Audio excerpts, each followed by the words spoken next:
救助の問題もそうでしょうが、これはアメリカ産の意向も変わってきたからではないでしょうか。私は自衛隊を国民にすべきだと思いますが、今の自衛隊、兵器だけを見れば近代兵器を取り揃え、大変強大なものであります。また練度も世界一と言われております。質も高い。しかしながら中身を見れば全てアメリカからの輸入物であります。我々の市長の浜上俊夫は、兵器は国産化しなければならないと訴えております。国産兵器でなければ中に何を仕込まれていようか、結局は日本の自衛隊、アメリカの傭兵にできないのではないでしょうか。国際情勢の中で自衛隊が急に移行がされてしまうというのは、私は認めない。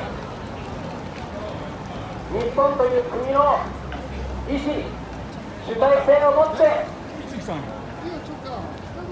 外に出るならば、日本を守るために必要ならばそれも致し方ないと思いますが、あくまでも日本は日本の主体性を持ってやるべきだと考えます。皆さんも今一度憲法というものを考えてみてはいかがでしょうか。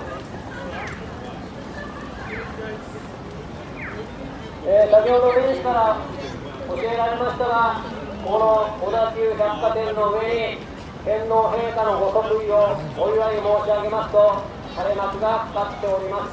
大変素晴らしい心がけであります。小田急さん、ありがとうございます。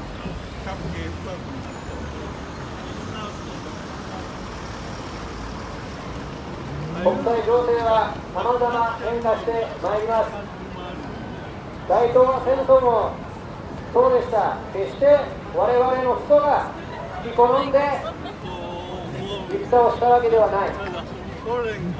御前会議においても皆当時の閣僚は涙を流してやむにやまれず開戦を決意した次第であります。昭和天皇